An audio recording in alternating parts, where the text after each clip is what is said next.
Okay. Magandang araw sa manonood natin diyan ng Full Computer YouTube channel. Okay.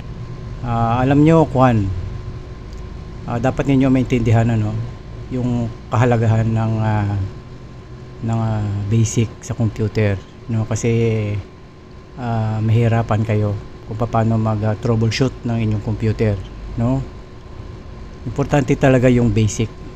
So kailangan meron kayong know-how sa electronic, basic electronic.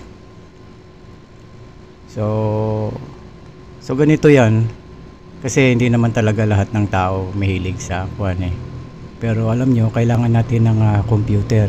Kailangan natin na meron tayong basic na knowledge sa computer. Kasi alam nyo, yung mga kailangan natin ito sa araw-araw natin na 'di ba? So kung meron kayong mga documents diyan na kailangan ninyong i-print, 'di ba? Or mga napaka-importante yung na kailangan na meron tayong basic, kahit basic lang na kaalaman sa ating computer, at kung paano ninyo ayusin.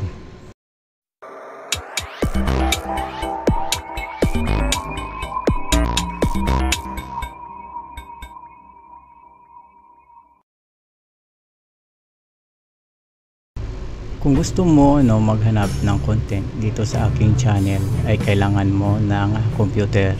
Tapos hanapin mo yung magnifying glass na yan. Okay? Tapos keyword lang, halimbawa EVR. Type mo yung EVR, tapos lalabas na lahat ng mga videos related dyan sa EVR.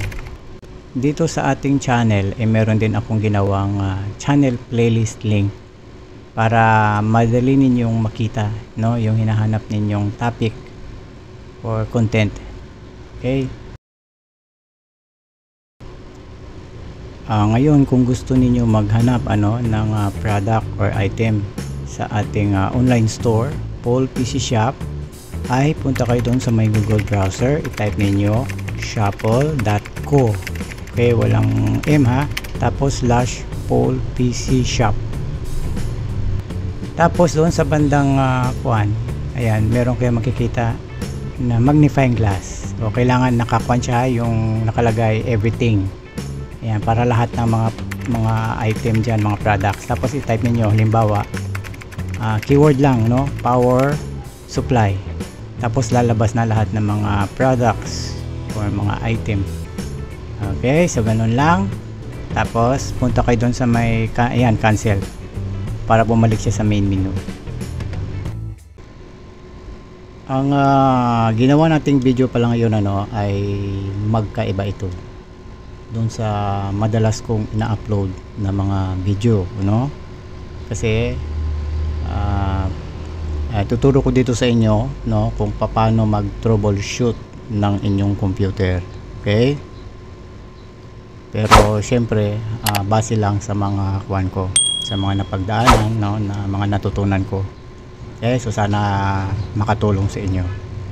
Okay. So, umpisahan na natin kaagad, So, ito yung ating ito yung yung title ng ating video ngayon ay No Bootable Device Found. So, yan. Error display message yan sa inyong monitor, nag-a-appear. Okay? So, ayusin natin yan. Tutulungan ko kayo na kung paano ninyo i-troubleshoot yung inyong computer.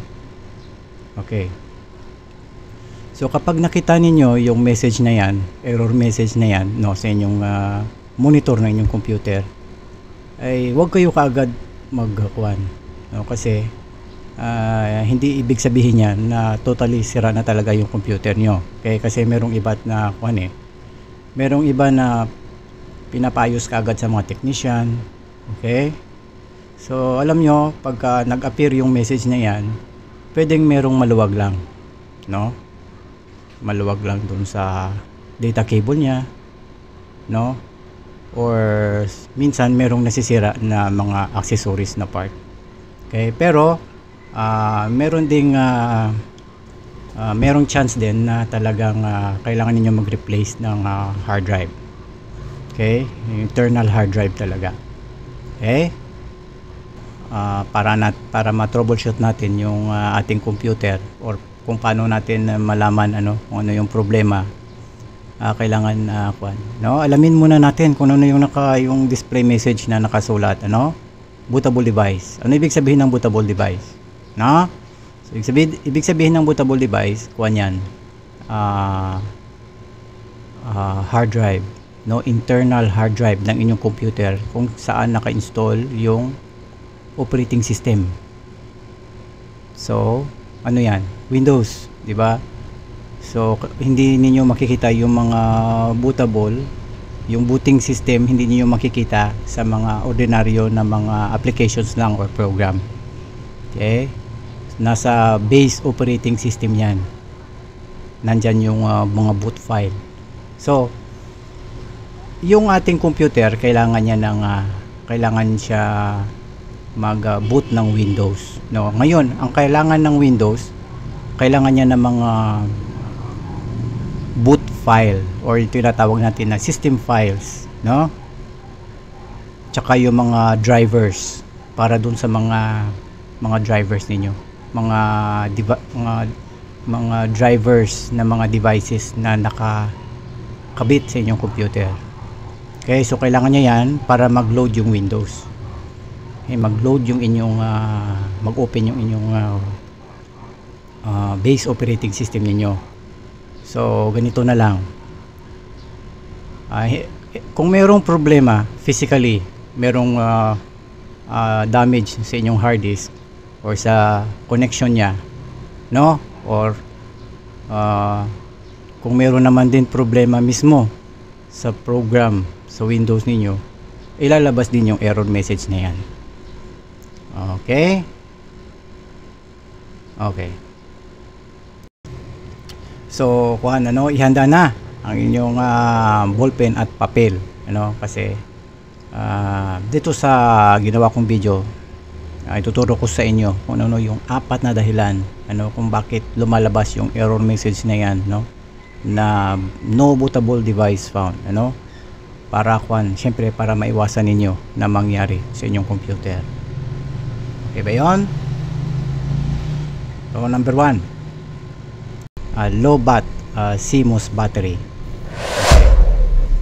So alam naman natin na meron tayong nilalagay na CMOS battery CR20 32 sa loob ng ating computer.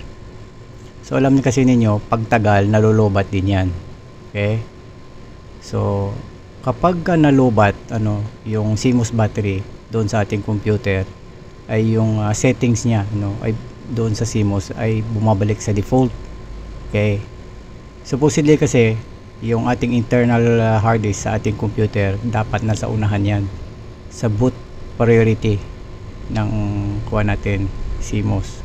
So merong isa yan sa mga reason na pwedeng mag-appear yung no bootable device found kapag meron kayong nilagay na device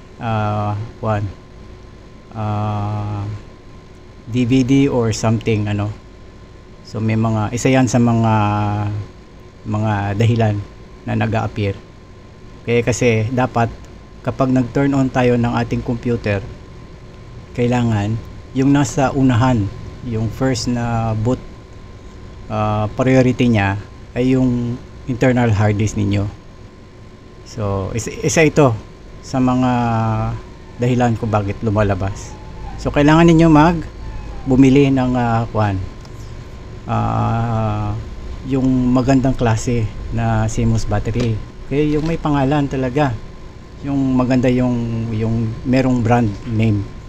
Okay, kasi merong mga nabebenta na mga local, So madali lang siya nalulobat. Okay? So meron akong meron akong store, online store. Ililink ko doon yung mga product link, para makatulong sa inyo kung saan kayo makakukuha ng mga magandang talaga quality na produkto na gagamitin nyo sa inyong computer. Okay, So kapag nakabit na ninyo, at least kapag halimbawa yung mga magandang kuwan marami dyan yung mga, may mga pangalan talaga. Okay, mga Sony, Maxell, yan mga ganyan. Ano pa? Okay, so punta tayo sa susunod naman, sa number 2. Okay, clicking sound sa hard disk. Okay. So alam nyo kapag meron ng clicking sound sa ating hard disk, yung click click click click mga sa loob, ibig sabihin yan ay meron na siyang physical damage niya, sa inyong hard disk. So kailangan na siyang kailangan na ninyo mag-replace na ng bagong internal hard disk sa inyong computer. Okay, so ano ba yung mga dahilan kung bakit nangyayari yan?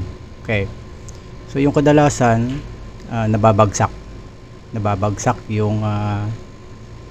yung ang system, yung mga laptop, nababagsak, or sa system unit naman, kung sa system unit naman natatamaan ng paa ninyo. Okay, so alam niyo kasi dapat yung ating computer, gumawa na lang kayo ng yung computer table na yari sa kahoy. Okay, kasi merong mga computer table na yung merong gulong, hindi dapat kasi sa system unit hindi siya nagagalaw. Okay, naalala ko dati meron akong nung nag-aaral pa lang ako, bumili ako ng computer table, yung ina-assemble lang, nilagay ko yung printer doon sa taas. So every time mag-print siya, sumasabay na sumasayaw yung system unit ko sa ilalim, tsaka yung monitor. So madalas nangyayari yon sa aking computer na nag-appear yung no bootable device found. So yung ginagawa ko, kasi nagkakaroon lang ng loose contact kinakabit ko lang ng maayos yung data cable doon sa hard disk, tapos ayun, okay na yung aking computer.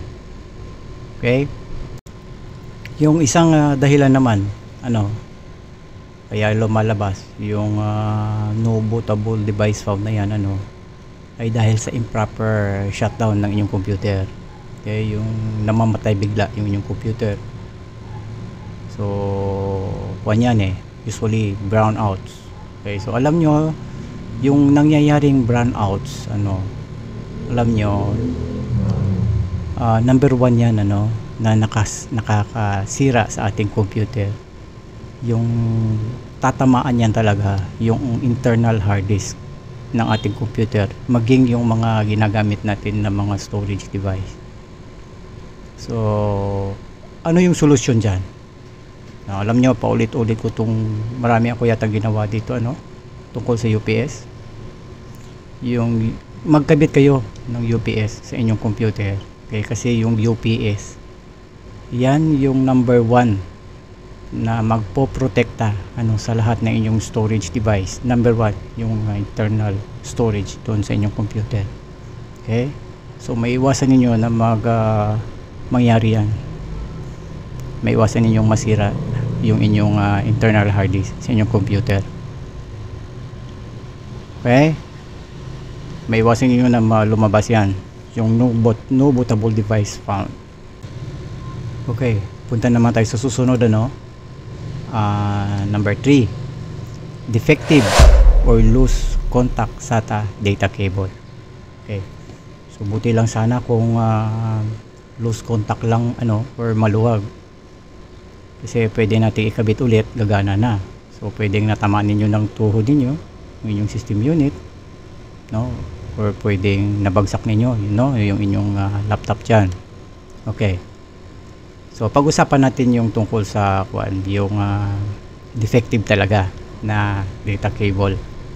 Okay, so alam nyo kapag usually kapag bumibili tayo ng mga hard disk, internal hard disk sa ating computer, meron silang binibigay na free data cable. Okay, alam nyo ako hindi ko ginagamit yan bumibili talaga ako ng mga may kalidad talaga, merong brand na data cable. Okay, yung merong clip, may lock talaga. Okay, alam nyo sa hitsura pa lang, alam niyo yung mga accessories ng computer na merong kalidad talaga. Okay, so ganito yan. Kasi kapag gumamit kayo ng mga local na mga data cable sa inyong computer, merong chance kasi siya na later on pwede siyang masira sa inyong computer. So magugulat na lang kayo isang araw na wala naman kayong ginawa sa inyong computer, bigla lang nag-appear yung no bootable device found. Di ba? So advice ko sa inyo, bumili kayo ng separate talaga na data cable para sa inyong internal hard disk na gagamitin niyo sa loob ng inyong system unit or sa loob ng sa inyong sa inyong laptop. Okay?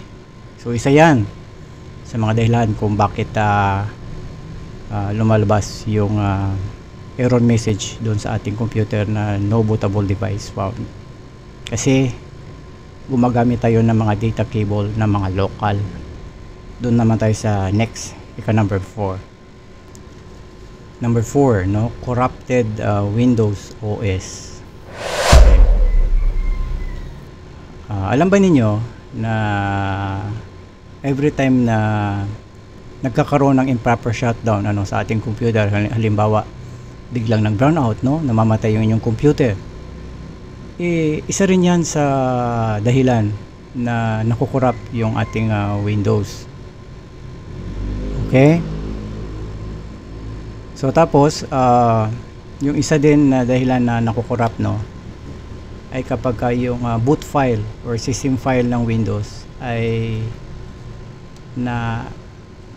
na-infect ng virus. Okay? So alam kasi ninyo kapag tina-turn on natin yung ating computer, no, hinahanap niya yung mga system files, mga boot files, saka driver. So kung mayroong problema doon, hindi niya pwedeng ma-load yung Windows kapag infected siya ng virus. Okay, so isa din yan sa mga dahilan kung bakit lumalabas yung error message, no, sa screen ng inyong computer na no bootable device found. Kasi hindi niya ma-load.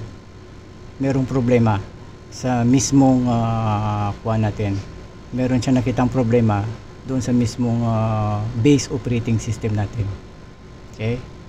So alam naman natin yung virus meron siyang ginagawa. Meron siyang kaya minsan merong lumalabas na message na may mga missing file, ganun. Diba?